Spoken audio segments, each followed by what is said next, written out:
I'm extremely excited to introduce you to my friend and incredible community builder, Francisco Opazo, who's going to be giving us this final session, last but very much not least. So great to see the emojis in the chat. So let me give an official welcome to Francisco. Hello. Yes, great to have you with us. And thank you for being part of the organizers of this incredible 24 hours that are, slowly coming to a close, which is just I think it was mind-blowing. was a fun madness for everyone. Like Beth, the CMX, Paz, they also did a beautiful work, rallying volunteers to host sessions, networking, and everything else. Even our small and mighty team also, like today, everyone, like even Paola waking up, 4 a.m. Brazil time to be able to like join us the whole day.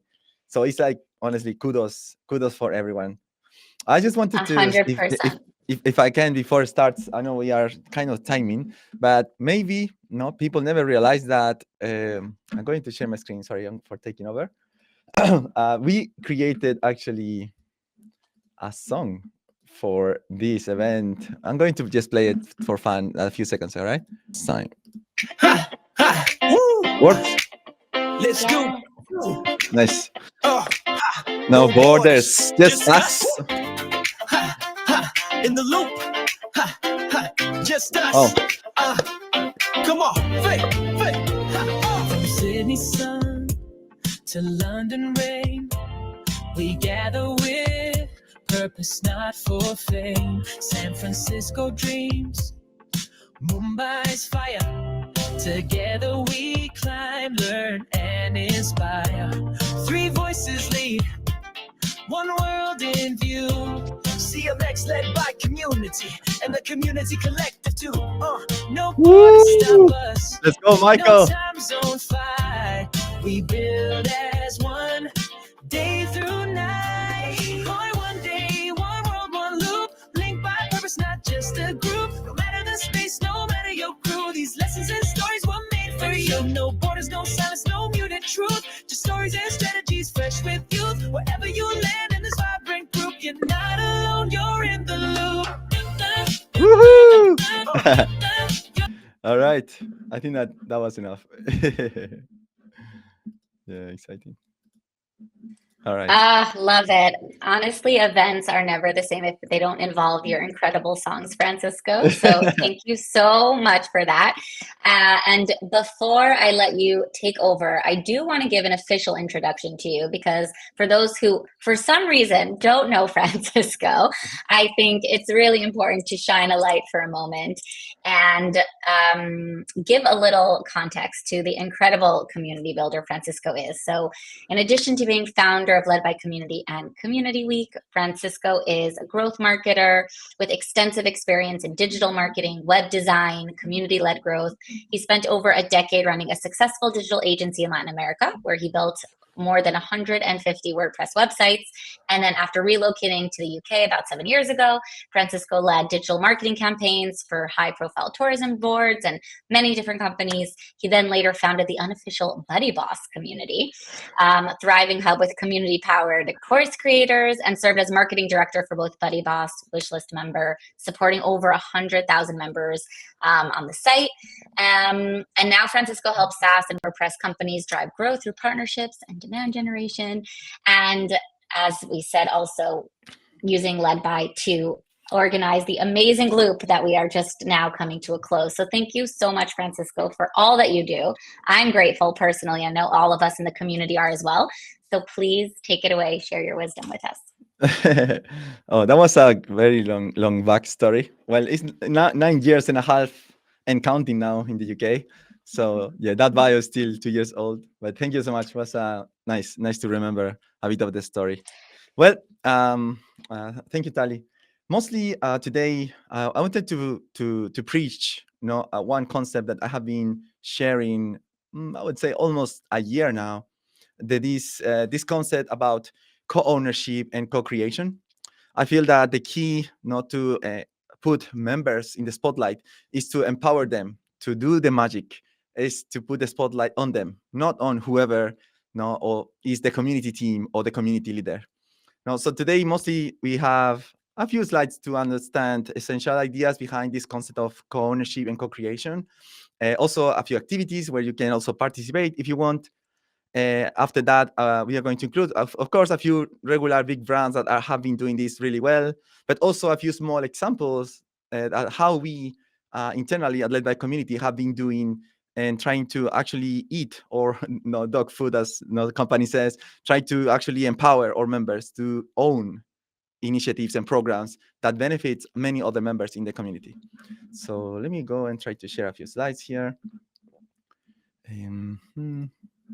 I think this is the right one. There you go.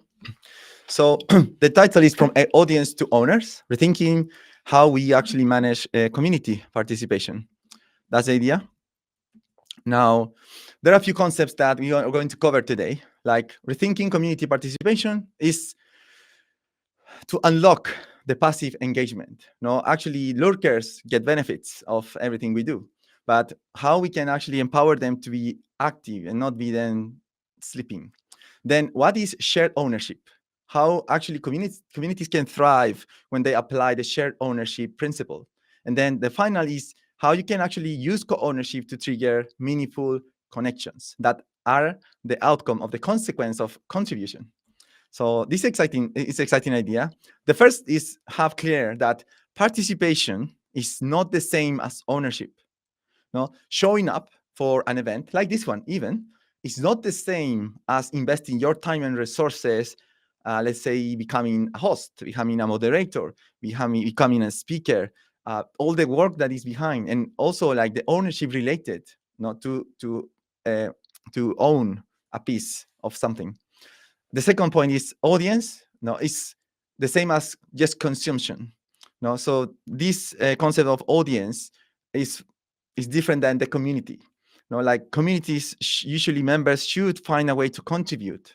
That is the big difference between audiences. In audiences is broadcast, someone is broadcasting, but in communities, we should not be the broadcasters. We should empower our members to actually contribute.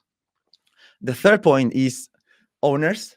It means when we enable our members to be owners, we are giving them responsibility.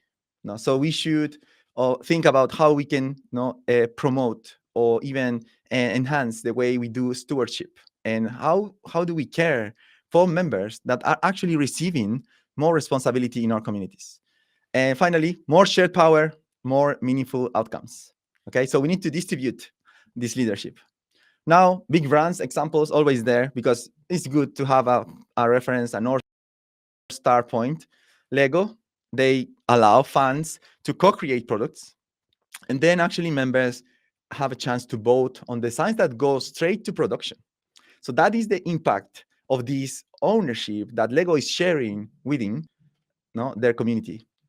Then Duolingo, volunteers moderate and guide, then community shape also the learning experience. Patagonia Action Works, maybe you have heard. No, they members lead local campaigns. In Led by Community, we have local chapters, for instance, in around 20 cities on different countries in the world, where all chapter leaders, volunteers actually also run meetups on behalf of Led by Community. Then it's a clear example. I included next to the big brands because I think that this is a small example. For instance, the mentorship program that we ran this year, that is actually running, that was 100% member-led. Like Francisco is not involved in the process. I'm not the decision maker, nothing. Even though I am the founder of the community, I'm not the one owning anything in the mentorship program. And I'll explain how true and how powerful is that. Let me switch quickly to this tab in my browser, where you can see on our old site how we promote this mentorship program. So the only job I did was to create the landing page, actually. That was my part of the ownership. And then you can see that we were promoting the program, explaining how it works, why join, who can participate, FAQs. But this is the important part. Like the mentorship program is a member-led initiative, and you can see exactly who own it. No, Tali, she was like the advisor for the mentorship program. Then Fonobon, Candice Glover, Piper Wilson, and Kagri, that are led by community members, they were all working together to make this mentorship program happen. So the photo that you saw, this one, was an outcome or a consequence of their heavy work. No? So when we think about empowering members to own, this is a good example at small scale for a community of practice. But this is a beautiful example, and I'm really excited and proud of what they have achieved so far with this first cohort of the mentorship program. We have seen even mentors and mentees sharing how happy they are of being participating on it. So that is for me kind of, yeah, even though it hasn't finished, it's already for me a success, right? Now let's do some playtime. Are you able to scan this on your phone? Or no, if you are in the computer, I think that my friend Paola can share a link in the chat. If you are in the computer, you can click a link. No, there you go. I'm using a platform named Scenes. No, so I'm going to actually play that here, so you can we can actually interact. But we should go for activity number 1, though. Give me 1 minute. This one. There you go.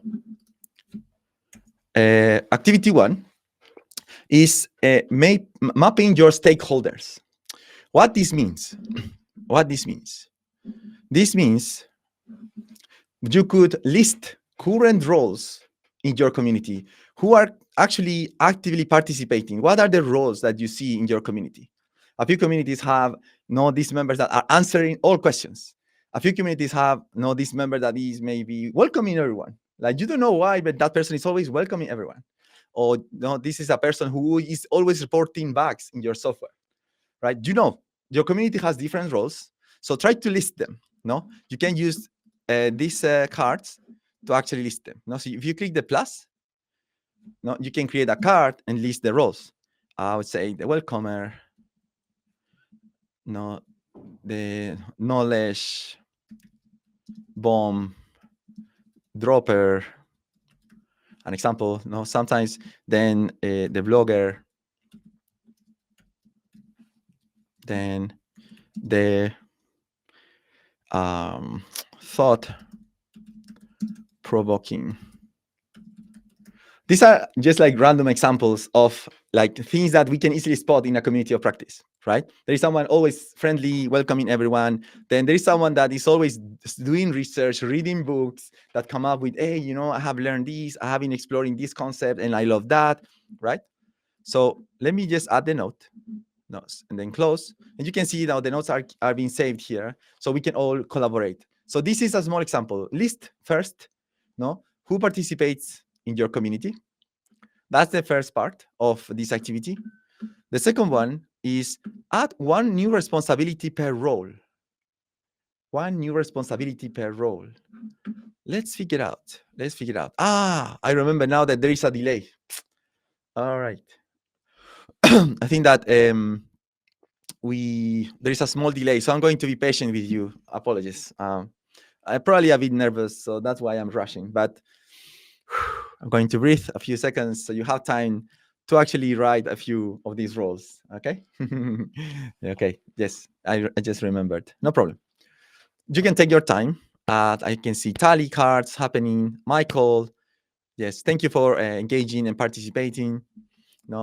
Then the complainer. You can see Tali just included the complainer, the one with ideas, the one who answered questions. Yes, I love that. Yes.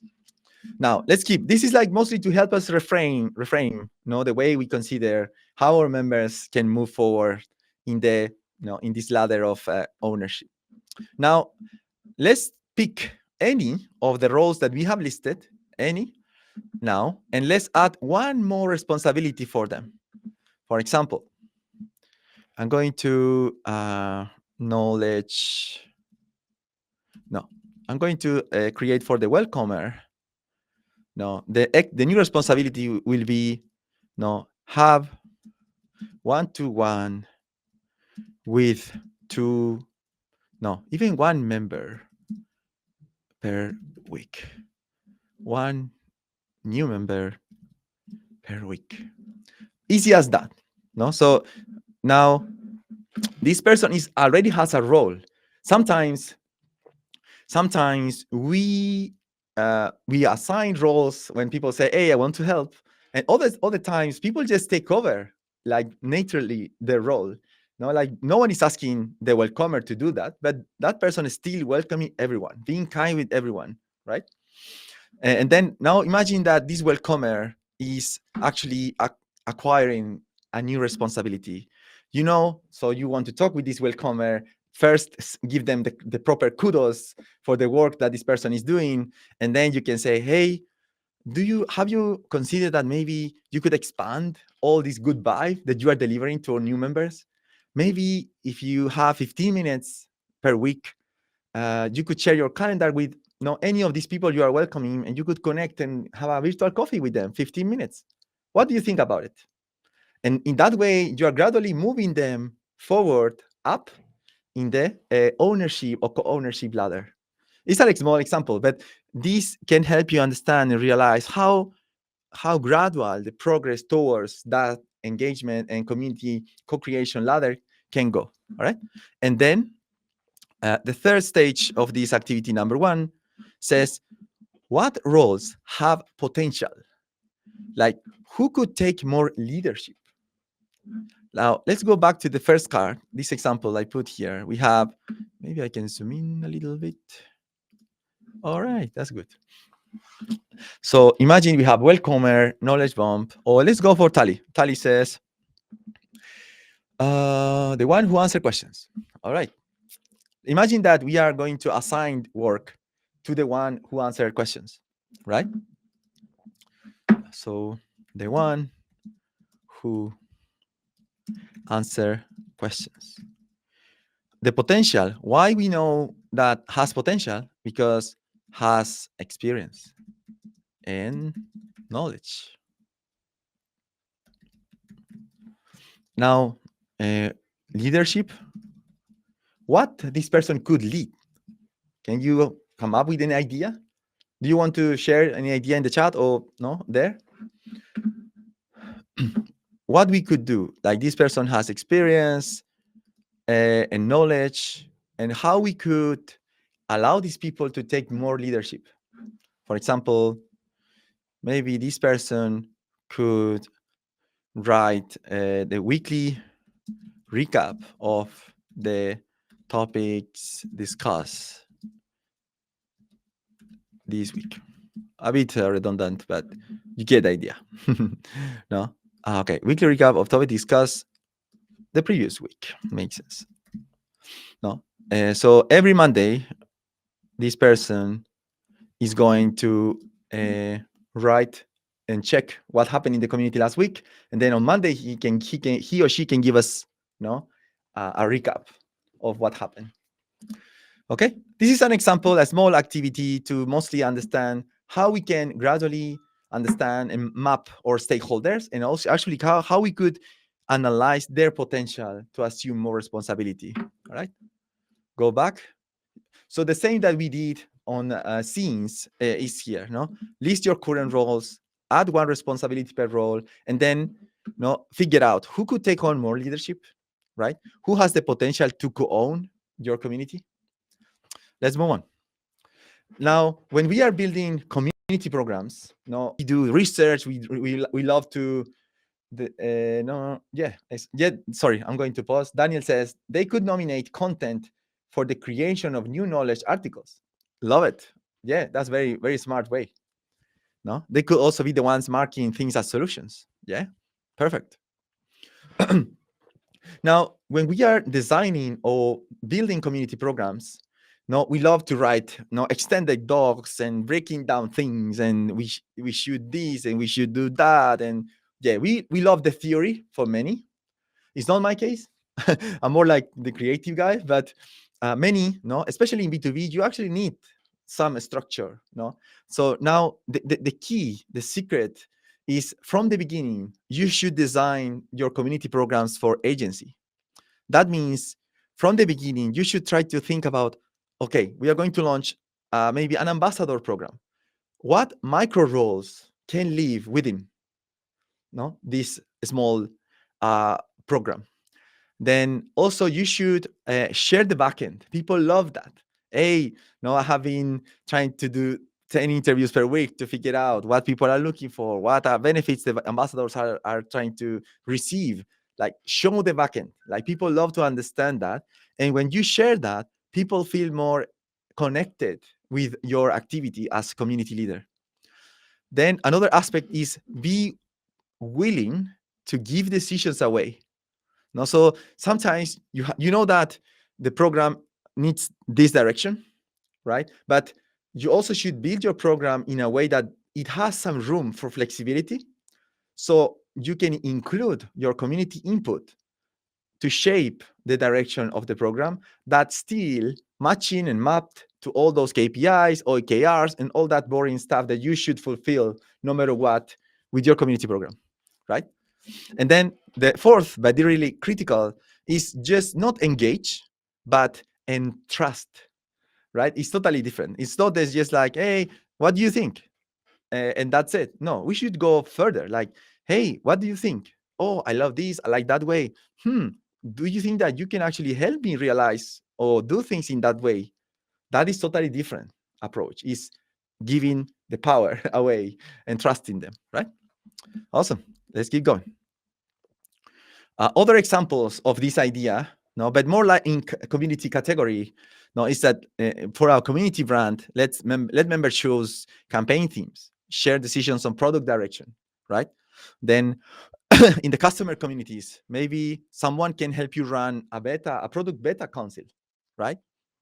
Or beta features, like, sometimes SaaS has different beta features that are working on, and they can empower ambassadors to represent your brand on that. And then if you're running a nonprofit, probably you want to empower your members to run community-led events or initiatives, like, for example, the mentorship program. And then even in a few nonprofits, we have seen members actually doing all the fundraising campaigns. So I think that is really interesting. Activity 2, ownership shifts in action. Now, this pyramid is great because it helps us to understand how high someone can actually go into the community ladder. This pyramid is representing the community ladder, how from very broad and low lift responsibility someone can go very to the top to actually have full ownership of something.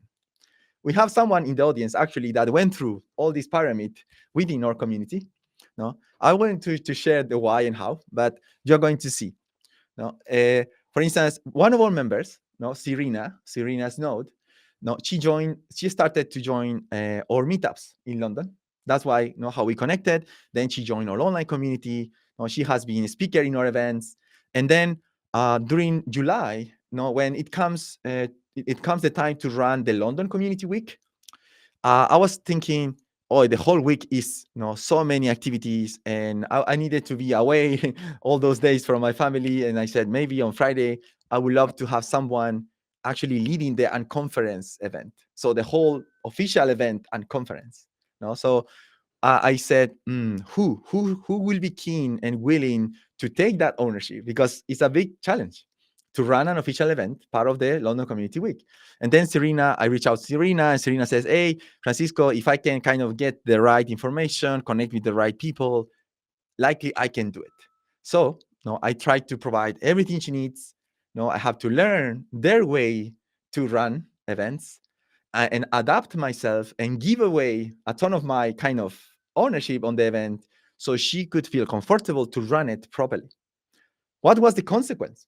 Well, on July 11, she was the one leading the Unconference Plus that Led by Community ran during the London Community Week at Canva HQ. So kudos for Serena, because she went up to the top and took full ownership. And this is a very real example, how much ownership a member of the community can take within this co-ownership ladder. All right, let's go back to the activity number 2. I think that probably is a good idea to see. Next, there you go. The activity number 2, let me know once you are seeing this. The activity number 2 is the co-ownership ladder. First responsibility, a small task with support. So let's do the same. Try to create a card. Try to think about a role, no, or the first responsibility that you could delegate in one of your members, no, for after that, no, provide the right support to make it happen. For example, for us has been hosting an online webinar. Now, this has been one of the small tasks, I would say. And then the support provided has been script to run off the show. Then technical support from Paola, that is a community and events manager at Led by Community. And then awareness or personal brand boost by announcing this member will be the host of an event with a top community professional. So all this is a clear example of a level, no, first responsibility someone could take. Host an event is already a big, but still it's the first level, no? And then this is how actually we can support this person. So we do like technical checks, the dry run, sorry. Then technical support in case of something is going, south. Then we also help that person, with awareness and boosting their personal brand by telling the world, hey, next week webinar is hosted by, right?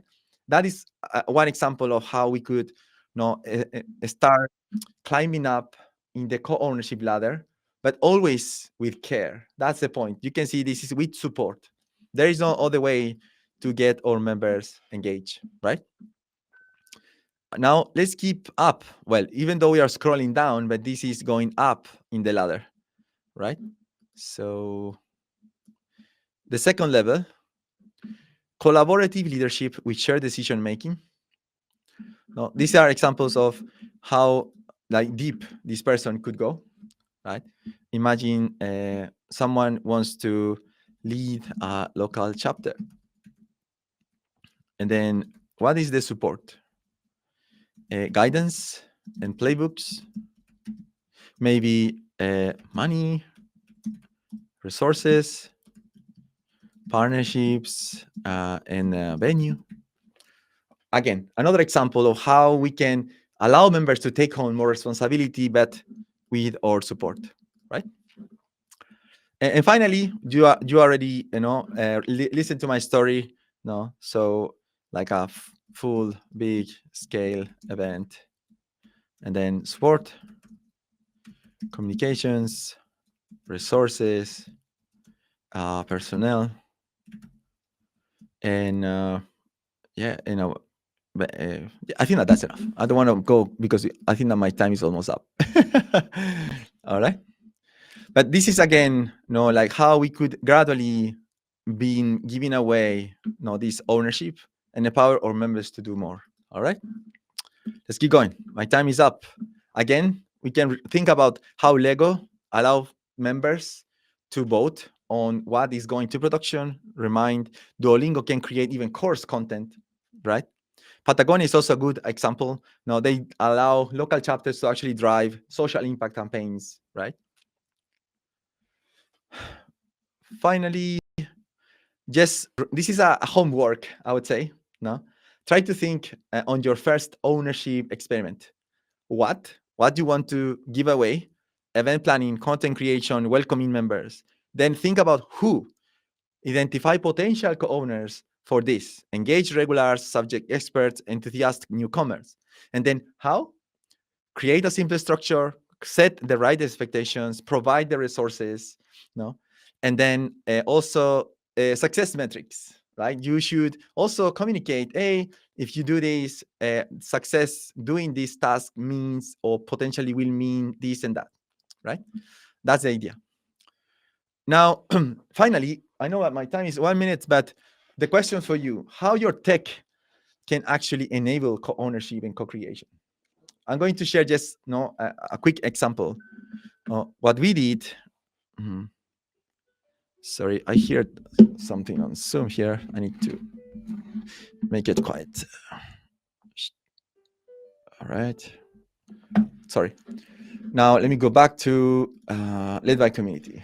Now, this is one section that we have implemented in our new platform, led by community 2.0, because from the beginning, my idea to launch our own kind of custom, built, powered by Lovable community platform was to enable this idea of co-creation from the beginning, co-ownership. So once you are a member of the community, now of course you have your profile, your inbox, but then the interesting part is my contributions dashboard, where every registered member of the community can actually submit an article. Hey, I have been learning about this and that, and this is my article. And then if you have any notes for the reviewing team, submit. And then what we do, we review your article, we publish in our blog, we promote your article in our newsletter, on social, everywhere else.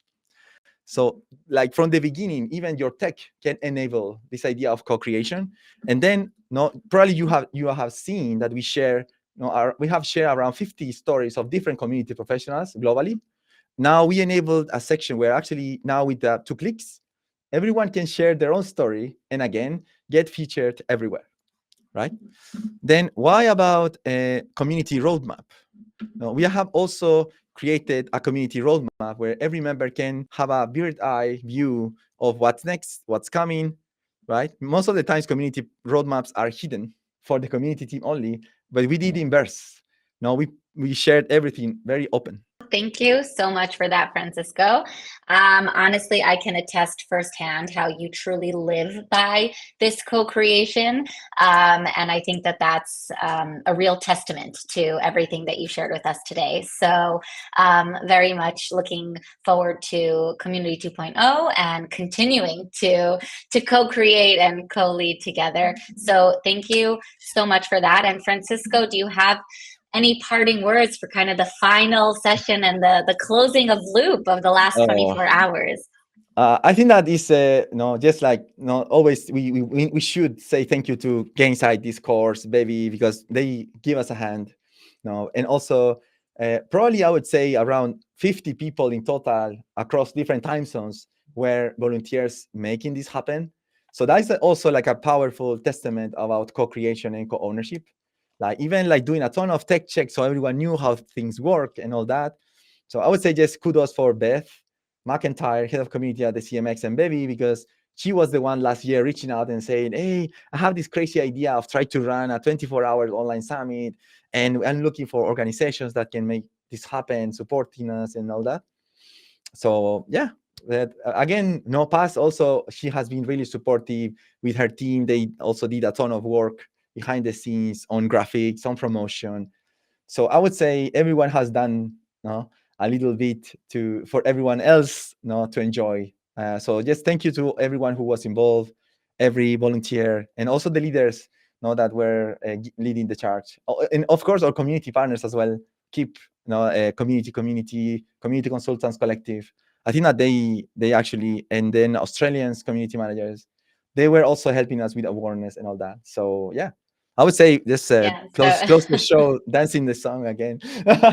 Yes, so thanks to everyone you mentioned. Thank you, Francisco, to you as well, and to the Led by team and to the volunteers. And thank you to everyone who stuck with us today, who's been here live, who's going to be watching the replays.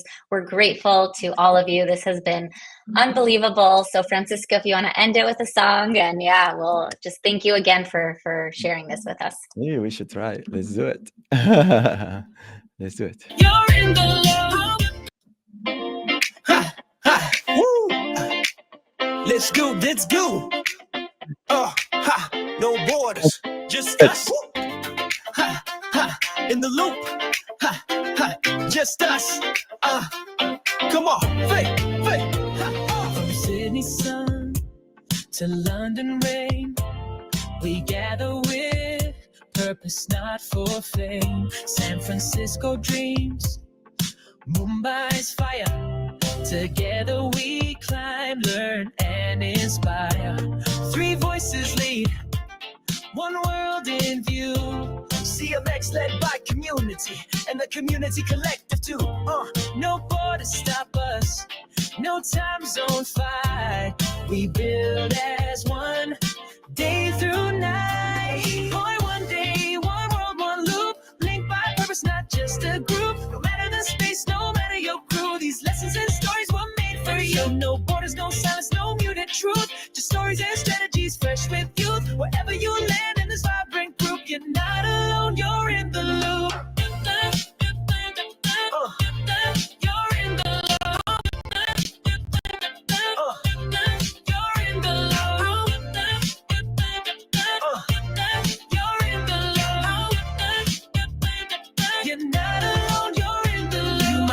for brands or volunteers, start new spaces or grow old peers. Whether you gather a team or a thread, these insights will land, go straight to your head. We pass the mic and lift each voice, connection and learning, your time, your choice. This isn't a summit that sticks to one way, it's 24 hours to lead, learn and play. One day, one world, one loop, live by purpose, not just a group. From upland to space, no matter your crew, these lesson friends fuels what made for you. No borders, no silence, no muted truth, just stories and strategies fresh with youth. Wherever you land in this vibrant group, you're not alone, you're in the loop. You're in the loop. You're in the loop. You're in the loop. You're not alone, you're in the loop. CMX, the Community Collective, led by community. You're not alone, you're in the loop. 3 teams, 1 thread. Community led, we build with care, we build with trust. No borders here, just all of us. Sure, one day, one world, one loop. The mic goes global, join the troop. Sydney to London, Mumbai to the Bay. The loop is moving, don't miss the day. Learn, connect, build what's true. The summit's made for leaders like you. Wherever you are,